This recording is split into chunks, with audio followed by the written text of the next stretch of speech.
Nothing like the smell of spoilers.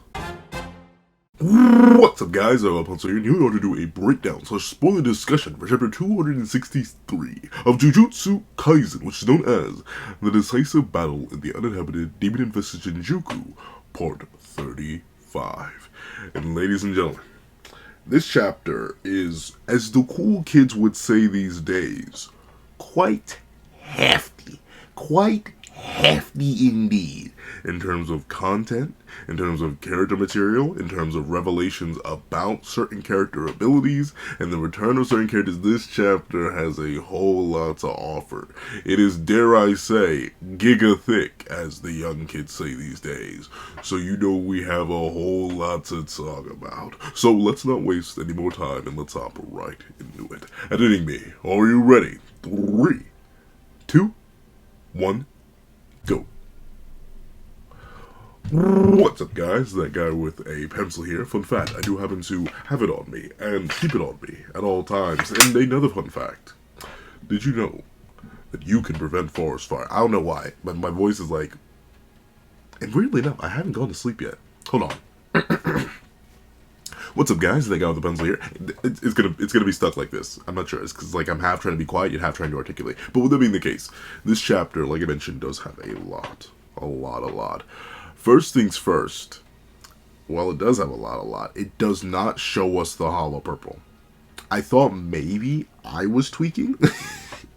Like I thought I genuinely just like missed a page and like, oh no. Gege wouldn't just like off screen the cliffhanger of last chapter, would he? Gege would never do that. Gege would never. So yeah, the purple gets off screen, and I'm like, I'm so 50-50. Like, part of me is like, okay, right? We know what purple looks like. We've seen purple a total of the Toji fight, the initial usage against Hanami, the unlimited hollow at the Gojo fight, and the initial 200% hollow. I think it's 4 times. I think we've seen purple 4 times by the time I don't. Feel free to correct me. Am I tweaking? I think it's 4. I think we've seen purple 4 times. But I guess maybe Gege just thinks that's enough. Like, I don't know. It felt like we were like building to like a massive 2-page opener spread of it launching, and then Sukuna looking at it, approach him, and then like, I don't know, activating domain amp, activating binding, like doing something. Like, it felt like we were gonna get something crazy climactic. And don't get me wrong, this opening page is still undeniably crazy climactic. It's the shattering of the small ball, and obviously the collapse of domains, which is still very, very important. Don't get me wrong. But I feel like you could have had the best of the worst, and had both. Like, both. Like, both. Like you could have just done both. Am I crazy? Like, you could have showed us the hollow purple, and then done this. Especially considering, like, in the grand scheme of things, now this just raises questions. Like, notably, we know hollow purple can, like, vary in size. A bunch. Like, a lot. Like, we have no real context for what hollow purple could be, what it couldn't be, in terms of its size. And, like, I'll be real, it looks like it may have been the size of, like, a pinball. Or, like, barely anything, just because of how little damage Sukuna seemed to take from it. But, of course, we'll talk about that in a second. First things first, the barrier's broken. Now, this is admittedly interesting. That means that Goto's already burned through 3 of his 5 minutes. At least I think that's what that's meant to imply. Because notably both of their barriers shattered. This isn't just unlimited void shattering and then Goto being left exposed. No. Both of their barriers shattered at the same time. Which means either the 3 minutes had passed, or Sukuna took enough damage to destroy his domain, but at the same time, his own domain got destroyed. I saw in some of the translations that maybe Yuta accidentally destroyed his own domain? Maybe he, like, did unlimited, because Sukuna makes a comment of, like, okay, that is his ult. He did pull it off, but doesn't look like he knows how to use it properly yet. So, like, maybe it was, like, an unlimited hollow. Maybe you can't do unlimited hollow inside a domain. Maybe that's what happened. The only reason I don't think it was unlimited hollow, I think it was, like, a directed purple, is because, like, I don't know. Look at Goto. He's fine. Like, his clothes aren't even singed remotely. So I don't think it was, like, an unlimited hollow. I think it was just a regular purple. That's the thing, I don't know. Because he decided to just say, you don't want to see it. And I'm sitting here like, yeah, I do. And Gage's like, no. You don't want to see it. And, yes, I don't want to see it. We all said in unison as Gege hid the purple from us. I don't know. It feels weird. Especially, like, don't get me wrong. There are, like I mentioned before and prior, and why I told nobody to get their hopes up, and a majority of the community didn't need to be told that. A lot of us knew to not get our hopes up at the end of the last chapter. That purple did basically nothing. Now, don't get me wrong. I can definitely see the RCT steam seemingly rolling off of him. But, like, look at him. Sure, his face is extra damaged. But, like, that would mean the hollow purple was smaller than the one freshly awakened teen Gojo did. If it just did that. Like, once again, I don't know. I don't know what it was. And once again, maybe translations will come out and clarify this. But I'm not sure if Sukuna tanked it because it was a binding vow. I'm not sure if Sukuna tanked it because it was low output because you didn't know what he was doing. I'm not sure if Sukuna tanked it because of domain amplification. I'm not sure if it was a combination of all three. That's the thing. There's so much unknown information that could have been covered by just showing us it. And there are two panels, or not even two panels, 2 pages later on in the chapter that, like, could, hypothetically, possibly, undeniably, have been replaced with, like, maybe a spread showing off the hollow purple, or if not, like, just a 2-page sequence showing it off. I don't know. It feels weird. Once again, sorry. I know I'm hanging up so heavily on this, but it feels like it was too big of a moment. You know what I'm talking about? Like, we base an entire back half of a chapter in a cliffhanger off this crazy climactic attack, and you open up the next chapter not even showing us it. And then it kind of, once again, it kind of just makes hollow purple look weak, because that's all it did. Like, look at it. It's just his face. His arms aren't even more permanently damaged. His good arms are still his good arms. His stubs are still his stubs. Nothing happened. Okay, that's crazy. I can't say nothing happened. I'm not on some Zoro type beat. But still, like, nothing. That's still a lot. It's not enough, if you know what I'm talking about. It feels like it should have been more for a climactic attack like hollow purple. Every single time hollow purple has appeared before, it's done major damage. Sukuna lost both of his reinforced arms when he was hit by a 200% hollow purple from miles away. So you mean to tell me one that was basically point blank, one that was like 3 feet away, just did my little face damage? That might as well have been a red. That's pretty much the equal amount of damage that Sukuna took from the red that Gojo fired in his face. That's it. And that's a little underwhelming for purple. But once again, mentally, I'm going to chalk it up to you to just not having the same stats, the same understanding, the same percentage control, all that as Gojo. And thus these purples just suck. Not suck. It's still a purple. But, like, it's not as good as it could be, which is why Sukuna took it with such minimal damage and seemingly no mention of any binding vows or anything like that. But, regardless, hey, I'm happy to have Sukuna out of the domain. Don't get me wrong, I definitely want to see a further extension of Gojo versus Sukuna, but, like, it was to the point where, as long as Gojo didn't know what he was doing, and Sukuna had domain amp, there's not much that fight could have really done, if you know what I'm talking about, because Sukuna would just domain amp through everything, from the blue punches to the red blasts, heck, to the purples. And Gojo would barely be able to perform basic blues on the talk of the reds and on the fly purple or anything like that. So it does ultimately make sense, and I'm happy to have Sukuna out there because, like, I think Sukuna is neat, and I want to see him fight the main character. But with it being the case, we do get to see that Sukuna isn't just tweaking about that. Sukuna is also tweaking about the fact that he's about to get 3-way jumped. As it is Yuji, Todo, and Gojo that all leap out of the remains of the domain and start charging forward. And we see that ultimately, they know what time it is. It ain't just any time. It is that time indeed. That time indubitably. It is in fact Buku Bonkers time, as the cool kids say these days. As Todo admits, yo, we got it right now. I need you to start spamming them purples, Gojo, the more you get that technique back up. And yo, Yuji knows how to get back to jumping. Unfortunately, part of me, once again, I understand it's a pacing thing. It's a pacing thing. But then again, how much can I say it's a pacing thing if we're going to burn like 2 pages on flashback? I get it though. I get the point of the flashback. Once again, because I know people would be shocked if the character who appeared at the end of the chapter just appeared with no explanation or fanfare.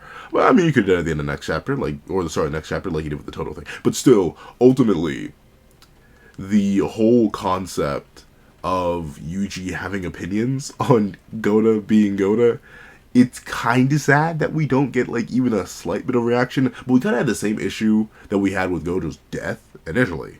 there just wasn't enough time to really mourn or show mourning because like Kashimo got 2-tapped. Okay, not 2-tapped, but Kashimo got 2-chaptered, and they had to keep fighting. So I'm assuming Yuji has thoughts about Goda as a concept, considering he was not informed, considering the fact that he couldn't be informed, considering the fact that he was basically a wire for Sukuna snitching everything back. But still, I wish we got at least a little bit of an internal monologue, like, really? Yuta, you did that to our sensei? After all he's done for us? After he saved you and me? How could you do that? How could you defile his body? Or something along the lines of, I understand what you did, Yuta Akotsu. I did anything to get that guy. I understand you made the same sacrifice. Like, something along those lines. It would have been neat to see a little bit of internal monologue, since we didn't get any of it from when Yuji first saw Goda, considering he got punched away. And by the time 262 started, it was, you know, mid-domain clash, and we cut immediately away from Yuji into the domain clash. So, like, it's a catch-22. Don't get me wrong. I get it. Once again, just for, gotta get that plot moving, I get why we don't get too much internal monologue from Yuji here. But one thing that is interesting is the state of Goda themselves. They aren't just in Curse Technique Burnout for the Limitless. They're in Curse Technique Burnout, period. Including Big Kenny's technique. Goda immediately flops over after trying to move because of Curse Technique Burnout. Now, this does raise something of a dilemma. Yuta is still conscious. At least seemingly. He's having thoughts. And if he were to have just, I don't know, suddenly gone, then he wouldn't be able to think, right? So it seems like, in spite of the technique being one that seems to be passive, considering we've seen in the past that Kenjaku was able to maintain control of Geto's body in spite of being in Curse Technique Burnout, it seems like Goda has something of the opposite effect, where he's affected by Curse Technique Burnout to the point where he just can't move, but since a Curse Technique Burnout doesn't mean the technique is impossible to use, he's just reduced to his thoughts. So there's the 50-50. Either A, this is meant to imply that no, Goda and or Yuta has properly fully fused with the body, even if the technique isn't immediately active right now due to the nature of domain clashes and domain expenditure, then ultimately Goda Akotsu will rise again, he will get back up, just give him some time for him to refresh the technique, and then he'll be good to go. And or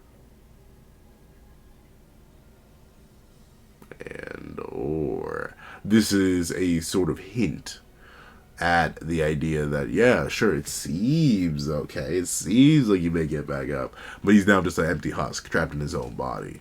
Because remember, we don't know the Curse Technique cooldown time, and we also know Goda doesn't know how to immediately activate that without searching through Goda's memory, and even then it's very, very risky considering what happened to Gojo. Whoop! And once again, while they healed the body, they don't know necessarily the after effects of the body. But even still, all that being said, Goda being removed from the fight is... Here's the thing. It makes technical writing sense. Like, once again, ultimately, Goda, just as I mentioned in a recent video, Goda kind of sticks out like a sore thumb among certain characters because he's literally Gojo. He's wearing Goda's body. But with that being the case, since he stands out so much, and he still is a Gojo facsimile, it makes sense that Gege would be like, yeah, let's not do this. Because the three-way jumping between Todo Aoi, Yuji Itadori, and Yuta Akotsu with or without Rika would go absolutely crazy. Be absolutely unstoppable. So it makes sense that ultimately you gotta remove... It's the issue.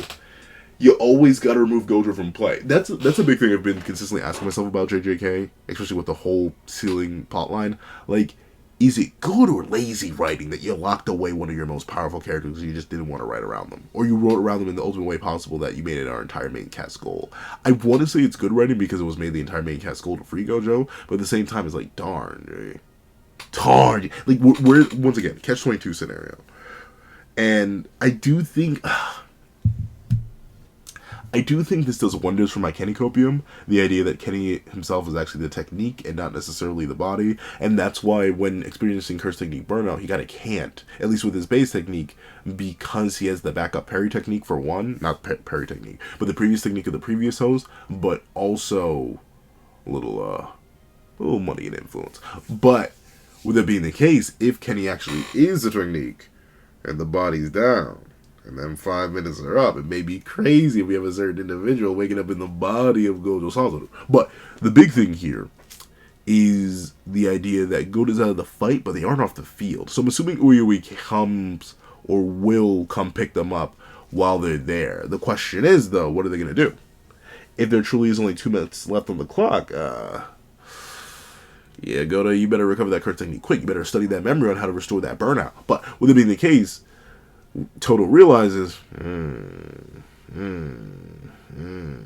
yeah, we in that Dragon Ball 1v1 setting, bro. We're on abandoned city. No, we're good. As he realizes that Sukuna is built fundamentally different.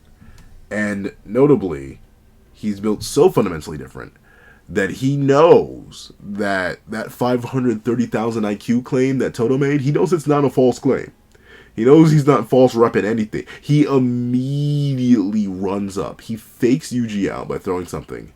And then immediately, I almost called him Borrow, Todo gets beamed with a black flash. Once again, though, I'll admit, Sukuna, dog, have you lost your touch? Because the amount of people who have survived, let's see, 1, 2, 3, 4, 5, 6, 7, 8 black flashes against the, like, Yuji. Oh man, what is the amount of black flashes Yuji lands? I'm genuinely blanking right now.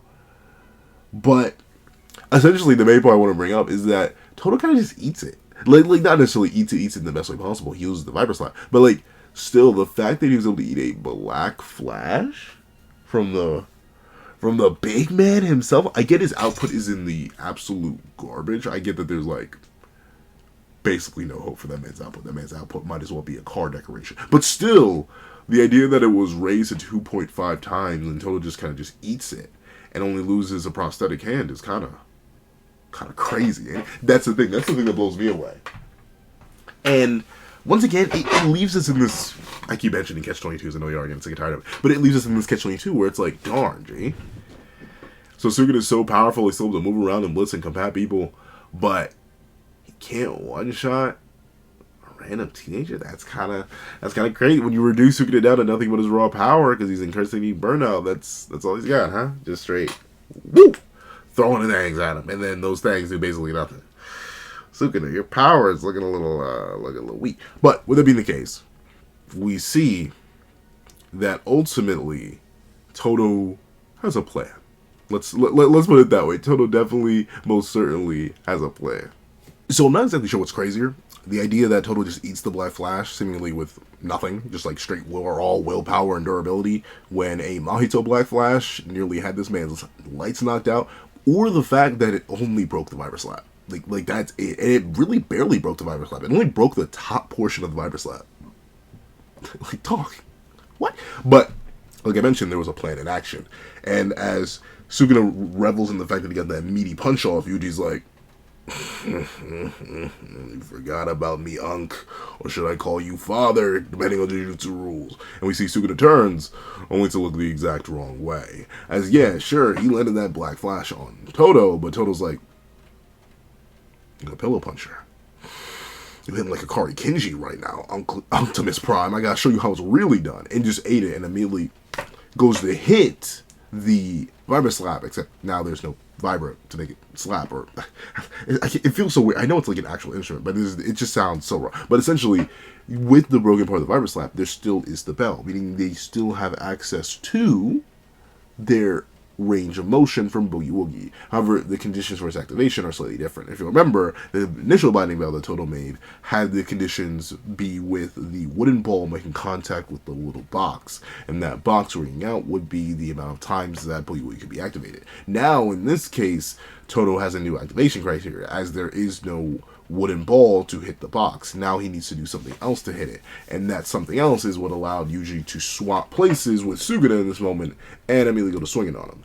And Todo realizes, whew, man said that Black Flash was light, but it still tickled your boy's insides a little bit. Golly, I gotta taste it low key. And we see that Yuji is like, Gojo may not have been able to hit you that hard, but oh, trust me, I can. And immediately hit Sukuna with a mean hook. Just send Sukuna. But once again, Sukuna showing his outstanding, it sounds so crazy, but I gotta keep saying, his outstanding bulk and durability. Kind of just eats it. And like, eats it no problem. He just spits out a little bit and keeps it pushing. That man is fighting. And I do have to give him his due credit. Once again, I know Sukuna has been getting glazed by me excessively for a while now, but hey, if there's any character who's earned it, this man has been through battle on battle on battle on battle on battle on battle on, like, it's been never ending, the level of conflict that Sukuna's been dragged into and dragged through. So the fact that he's taken these hits after getting presumably blasted in the face by a point-blank hollow purple of whatever size is very, very impressive. And we see Todo realizing that ultimately, sure, it's a rough spot that he's in now that the Viper Slap is broken, but this is still simultaneously the perfect spot to be in, because the domain pieces are physical, and of course, being the shell of a domain, they're physical pieces of cursed energy, meaning they all meet the threshold for swapping, meaning that essentially right now they're kind of in a perfect storm for Boogie Woogie, meaning that, yeah, sure, he could just swap Yuji himself and Sukuna, but why just stick to that when you have essentially an endless storm of darkness that you could swap with at any point, allowing Todo to sort of take advantage of a certain situation. And he slams the wooden bell against his head, or the wooden box, and we see that Sukuna's being put back right into the mix machine, specifically the Yuji mix. I love this panel / iteration in particular of the mix machine, mainly because it's all Yuji, essentially leading to a roundabout and weird version of a solo Jujutsu Kaisen, where Sukuna can't really consider Yuji coming from this angle, or that angle, or this angle, or that angle, since he's swapping so many things at once, sort of entering that swap vortex that we saw a few chapters back. Sukuna kind of has to consider it an attack from all angles, and that's the crazy thing. Once again, with unfettered and unlimited swaps being available to Todo through his application of the technique, he's still good. Sukuna didn't swing hard enough. The Viper Slap is still somewhat left intact, and we see Todo stops it at the perfect moment to allow Yuji Todori to get his hands on Sukuna, and very specifically note, get his hands on him. Yuji himself kind of goes for a multi-layered fake out, which I do like. If you remember, this always seems to prelude a Yuji punch, a Yuji Black Flash, if you will. But no, Yuji doesn't actually go for a Black Flash here. He goes for an open palm strike. And not only because, you know, you're always supposed to use an open palm rather than your fist, because your fists are actually more fragile than you think. No, he uses an open palm in order to start activating his variation of Shrine. And that's interesting. Notably, one thing I was very interested in seeing when Yuji was locked out of the Domain Clash was, what was that time that he had, however little or how long it would be, what was that time going to allow him to do, allow him to figure out, allow him to apply, and essentially aggregate in order to do something different, now that he had time to focus up, heal, readjust, if only for a few minutes. And we see that evolution, or at least one of them right here. Instead of simply doing what he would do before and just, you know, punch, punch, kick, kick, punch, punch, he's now gone full circle and now is an all-rounder, to the point where he uses Dismantle, but his own variation of Dismantle. A Dismantle that we, just like most people, cannot see, but it's such a specific type of Dismantle that it's actively targeting the barrier between Megumi's soul and Sukuna's soul. So imagine Yuji just sending out a bunch of miniature blades to tear through that boundary and further rip it apart. That leaves Sukuna in extremely dire straits, because now, essentially, what before were like brute force attacks, kind of punching blindly at a space between two souls, Yuji, through his perception and his ability and awakening of his own variation of Shrine, he's now able to specifically target that gap with presumably blades of not too crazy of power, but enough power that Sukuna's immediately like you can see the man's eyes start to roll back into his head, because he's genuinely blown away by the impact that Yuji's having on him. And hey, I'll admit, while I definitely did want to give Yuji some range to his kit in terms of, like, actual range, it's one of the things he struggles with in a lot of matchups still. Like, for the most part, he still is definitely a close range merchant. Like, he loses a lot of Well, not many matches in JJK. His stats are good enough that he could just blitz. But still, he would have a lot of an easier time with certain matches if he actually got himself some solid range, whether that be like a piercing blood or just regular dismantles. But still, I'm all down for unique applications of techniques, and considering it was well since established that Yuji was going to have his own unique iteration of the technique, I'm glad it's one that sort of stacks in and doubles down on what he was already doing before. And once again, it does sort of lead to the idea that Yuji could activate, or not activate like a Malevolent Shrine type beat, but essentially he could be hypothetically useful against a merger type entity because he would be able to individually target the boundary between all the individual people's souls,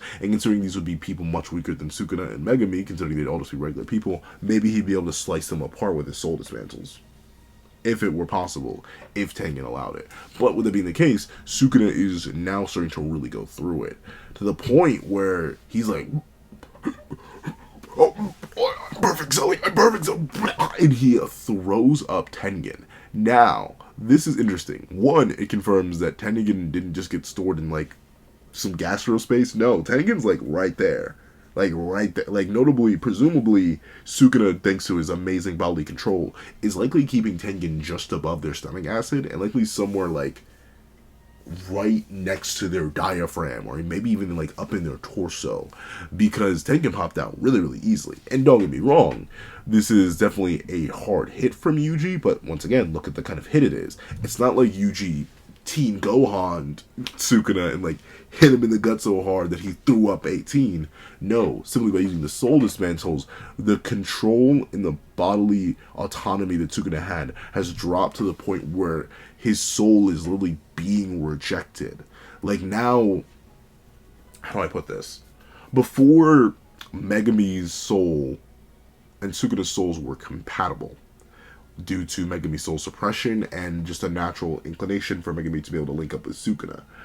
Kind of like how a 3DS can take a regular DS cartridge in it. Even without that extra piece missing from the 3DS cartridges, the DS cartridges still work. But now, essentially, what Yuji did, he hammered Sukuna so hard that the 3DS port can now only take DS games. Or it's starting to get to the point where it can't really run 3DS games, where it could have before alongside DS games, and now needs to run on old software. And that's where Sukuna's struggling so much. Ultimately, despite all the raw power he has, all the raw ability, Yuji's finally getting to him. As in, like, the soul damage has come to the point where now he's actively in danger of losing everything. If he gets kicked out of his body, he's cooked. Because essentially, what may happen is his soul kind of just gets booted out as fingers again, or a finger, the finger that he transferred from Yuji's body, or all the fingers that he consumed while in Megami's body, and then Megami sort of falls out of that, kind of like Seven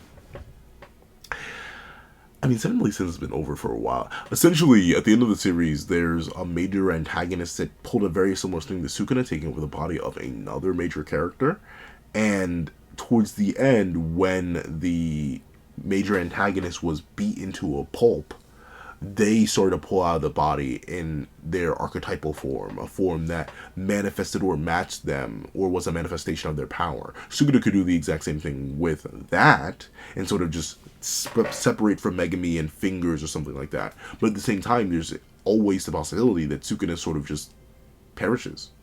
Once again, he's soul data, and if he's beaten so bad to the point where his body can't reattach or relink to anything, not even Yuji, or if he did try to relink to Yuji, it's entirely likely that he could legit have just been wiped off the map. So now it's getting serious. However, one thing I'll give Sukuna credit for, he spits up the merger. It could be activated at any moment. He does not activate it, though. He doesn't even, at least from, once again, from the rough translations I saw, it doesn't even look like he plays with the idea of activating it. He's like that against the idea. He's like, I don't even want to do it. Not yet. I want to fight Tengen myself when I'm ready. Right now, I'm not ready. Dog, I'm still boxing. Which I do think is neat. Once again, Sukuna is not necessarily a character who cares about honor or anything like that. Like, I'm not under any delusion that he would care. Once again, a sorcerer is a con artist. If there's the strongest sorcerer, the strongest con artist. But still, Sukuna, in spite of it all, in spite of the danger that he's in spite of the fact that he just got hit by a hollow purple, in spite of the fact that Gojo could pop up at any moment, in spite of the fact that Todo ate a black flash and is now currently still being a mix machine, all that is basically irrelevant to Sukuna. Because Sukuna still thinks he can win. He's not. And ultimately, in Sukuna's mind, he's not in any real danger. He's just, cutting it a little close. Kind of like, what's a good equivalence? You ever like procrastinated, like real bad? Like you have that assignment. Yeah, you were given weeks in advance. Doesn't just have to be for school; it can be for work too. You have that assignment you were given weeks upon weeks upon weeks ago, and you just keep telling yourself, "I'll get to it. Yeah, I'll get to it later. Yeah, I'll get to it later." And then like you got 3 days till it's due, and you're still going like, "I'll get to it later. I'll get to it later." And then you got 1 day till it's due, and it's like, I'll get to it later. And then you have hours until it's due, and then you lock in vigorously and somehow manage to pull it off. Sukuna's sort of in that mindset. He's in the procrastination and gambling mindset right now. Honestly, him and Karikiji would be fantastic friends at the moment, because with not activating the merger or consuming Tengen for a refresh of Curse Energy or RCT, all that Sukuna is essentially saying, no, I'm still him. I don't need any external help. I'm still that guy. You're going to have to deal with me. And I'm going to have to deal with y'all before I even dare bother activating this merger mess. And we see Yuji's like, God, bro. And immediately goes to run in and start cooking. He's more so using Shrine again and again. And hey, these arms, man. Like, once again, since Gege has consistently, and I mean consistently, shattered my ankles, I wouldn't be shocked if we're going to get an explanation sooner in the next couple chapters. But these arms, bro, they are still here, entirely unexplained. And now he's using Shrine more than he even used blood manipulation. You know, the thing he trained an entire month for and did body swap training for? Well, no, he didn't do body swap training for blood manipulation. He just kind of learned that naturally by consuming the siblings. But still, all that training for nothing, bro. Like, he's not using Flowing Red Skill Stack or nothing, my G. He's just going at it raw. And we see the rawness when he immediately collapses the structure that Sukuna stands on by using Cleave. And then lunges in, only for certain indicator to appear. And for Sukuna to be like, dog, you do realize that I'm still real in Sukuna, King of Curses, who was handing your little strongest sorcerer today, whether he's the new one or the old one, his cheeks on a silver platter. You're not that guy for real. And Sukuna immediately blitzes around Yuji and boom, beams him straight into the wall. However, one thing I'll give Yuji here, you can tell that Sukuna, if he meant to full-scale blitz Yuji, he's slowing down a little bit. Because sure, Yuji does whiff. Sukuna does hit the full Kingdom Hearts 2 reversal on him. But note that Yuji does turn around in time and block with his right arm. Because if he didn't, he would have been punched in the back all the way into the wall face first, but he turns around and his arms crossed over his chest. So essentially think of it like the Maki moment, where Maki got blitzed at the end of her little 1v1 with Sukuna, but still in the end ended up catching the black flash out of their hand before getting sent into the building. Same thing happened with Yuji here. He got blitzed, he got completely reversaled on, but still ultimately he managed to react in time to block. And he's able to still keep going. As we see Sukuna grin up a little bit, Todo's like, the plot thick is, but how thick is it? Is it thick and juicy? Is it tall and scrumptious and delicious? Let me think. And Todo's out here cooking. But notably, what could Todo be cooking? What is open to cook? And we see that Sukuna ultimately knows, I still gotta respect that sorcerer. Which I do like. Once again, Sukuna having the utmost of respect and general fear and worry about Todo is beautiful. I love it. I love how Todo has managed to just fully sink fear into the hearts of the extremely powerful characters. And we see Todo go for the raise and go to like, oh wait, one thing I want to mention, I completely glazed over. My brain just lagged over because I'm not seeing the text and I'm not seeing the translation directly in front of me. Guess what, y'all? Yuji used the binding vow. That's beautiful, though. I will admit, I do think it's kind of foolish that Gojo didn't start using binding vows. But once again, he didn't know too much at the time. But the fact that Yuji's using binding vows to use this very specific, very archetypal, very soul-based, and actually very, very complex variation of Dismantle, because considering he just unlocked it, not, 10 minutes ago? I like that. I like that now that Sukuna sort of revealed that, hey, yo, bro, these vows that bind, they're kind of free. They're kind of light work, my G. Now other characters are taking handles on him. They're like, oh yeah, you ain't the only one who can binding vow up a little bit.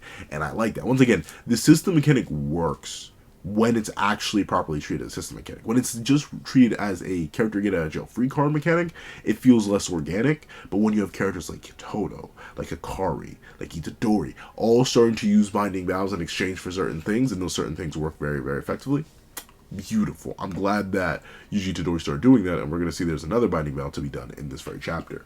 But with it being the case, we do get to see that ultimately Todo has the ability, the chance to switch them all, to do whatever he wants. And the strike hits, it lands, but nothing happens. Or at least seemingly nothing happens. Like, okay, what did he switch with? There's so many debris here. You switch with any of that? Did I not notice something? Is he here now? Is he about to kick me in the back of the head? No. Like I mentioned, Yuji made a binding vow, but he's not the only one that made a binding vow this chapter. Todo Aoi, likely in exchange for the last remaining use of the Viper Slap, has pulled out a final question mark gambit. He extended the range of his curse technique using a binding vow for one major swap. The swap of Hana Kudesu, the angel, to come bear down upon the king of curses. And we see she's already in the middle of charging her attack, meaning that Sukuna, even with his air hopping ability, likely could not reach her in time in order to stop her from actively activating the technique that could eradicate him. And we get a certain flashback as Todo grins, knowing that his plan kind of went nice and well, nice and juicy, nice and thick, nice and fat. As we see ultimately that Angel, in the past or during the month time skip, was like, we freed your strongest guy. It's clear our strongest guy is likely gonna win. Juicy. But Hana in particular was like, wait a minute. Okay, so what's going to happen to Megami? That's the main question on our mind. Because once again, remember, Megami did save her, and we still don't necessarily have much context for that middle period of her life, but it's clear that Megami's influence was a lasting one. And we see Yuta admit, like, you don't want to know what we're going to do to Megami after all this is over. So for legal reasons, I will not tell you. But with it being the case, Hana's like, well, is there anything I can do? And Yuta explains ultimately, well, yeah, you can just show up. The thing that a lot of people get confused about with Yuta's copy technique, at least according to himself, which is very interesting, once again, who's a lot of people? Yuta, as far as I know, he fought like 5? Not really, because he didn't fight that curse with it. So it was Geto, then it was Gojo, and I guess Hikari is implied to be there. So Hikari, so that's 3. Then Ryu, Uro, and Kuroshi.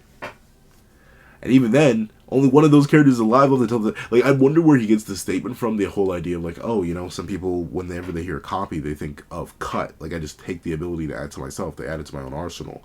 But Yuta pretty much hypes Hana up by saying, you know, you aren't just some copy or some knockoff. You could be the real thing showing up and clutching up at a late time. You know what I'm talking about? And essentially, Yuta admits the best thing about having the original wielder alongside the wielder of copy is that a person who's experienced would end up always looking for the leader and not end up paying attention to the secondaries, like Hana having a field day up in the heavens before Sukuna can even realize what's happening and starting to chant out their magic, or not their magic, their sorcery. And we see the double Joker card as Sukuna is slammed, and I mean slammed, with a light pillar. Jacob's Ladder, maximum output technique. Now, of course, as always, what seems like will forever be the case, the question is, will it work? And it depends on what you think working is. Notably, it seems like Yuji's gotten real close to finally cracking the seal that holds those two together. Like, he's working real well at the boundary between Megami's soul and Sukuna's soul. Only thing I'm worried about, though, he's probably getting a little bit of Tengen's soul in there, too, now that Tengen's part of the body. But even still, it's still a major thing. And with that being the case, I don't I find myself in the same case as before with last week. One, we may not even see the after effects of this. It may just get off screen because it's gay. But two, I ultimately don't think this is the way for Sukuna to go out. Not even in the sense that, oh, it wasn't... I guess, how can I say this? No. It literally is as simple as that. If Hollow Purple, from the second strongest sorcerer of today, who became the strongest modern sorcerer, did basically nothing in the Kingdom of Curses, how am I supposed to believe in this? I'm assuming it's the idea that Megami and Sukuna's souls are so well divided by Yuji now at this point that the technique itself can rip them apart. But then again, I don't know, could eradicate well, not eradicate Sukuna, we kind of want to eradicate Sukuna, it could eradicate Megami. So we're kind of in this weird point where, sure, we could get rid of one, but that may end up destroying the other. That's the that's the dangerous part. But with it being the case, I don't think it'll work, but I'm interested to see what it leads to. Notably, Gojo was nowhere to be found after he went.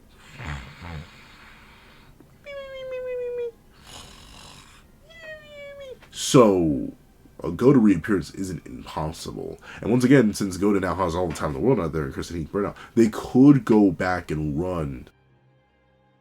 Whoa, my brain is there. But whoa, where's my brain going? But what am I talking about? Who am I talking about? Why am I talking about? See, this is why you don't record late. Your brain just goes places. But I guess record early is very early where I'm recording. But ultimately, the idea that this will work doesn't seem to be possible, but it seems like it could lead to something interesting where Yuji could intervene or possibly put himself in danger, just like Gojo could intervene or possibly put himself in danger, because this does turn off curse techniques. So it may be a case where the Jacob's Ladder backfires, and instead of just taking out Sukuna, it starts to demerge Yuji and like start to attack the brothers that live inside him or live on through him, and or the Sukuna finger that's inside him could actually have negative effects on that. And Yuta obviously cannot get in the range of this technique. It may literally actively eradicate him, considering the technique he's relying on to survive right now is Kenny's technique. There's the danger right there. So ultimately, this is a triumphant moment somewhat, but it could end up as a double-edged sword for our cast. And I think that is good. I think that's a good way to end on a cliffhanger that most people know won't work against Sukuna. Let us worry about the danger of the other characters, and that danger is most certainly ever present. But overall, I have to say, where is it?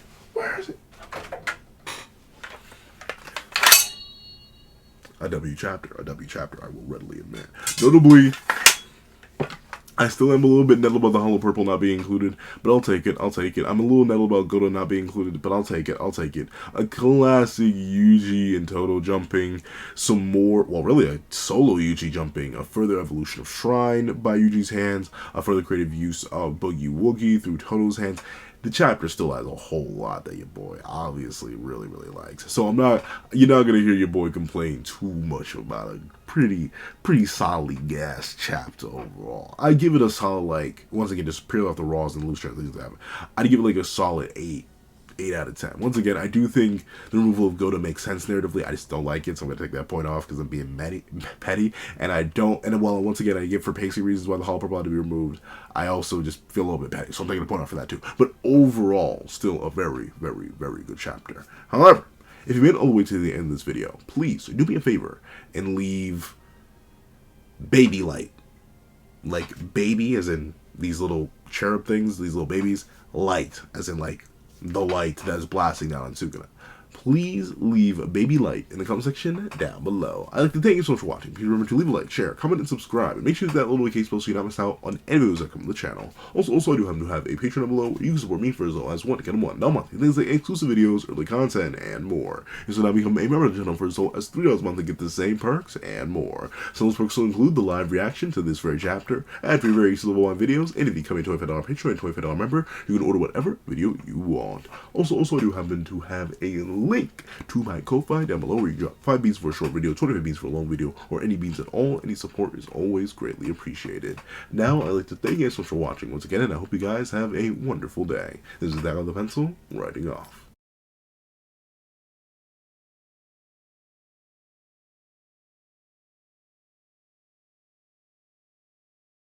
I'd like to thank you to our $3 members, Zena, Greyhound, Astro, Eternal Flame, NMA, Real Rare, G Prosper, Red Wolf 4765, and Paris Arnold. I'd like to give another big ol' thank you to our $5 patrons, Sean, Sammy, Midnight Lord 21, Kevin Encarnacion, Josh Brown, and A+A. And I'd like to give a great big thank you to our $7 members, Autumn Mornings Lazo, Fine, and That Guy.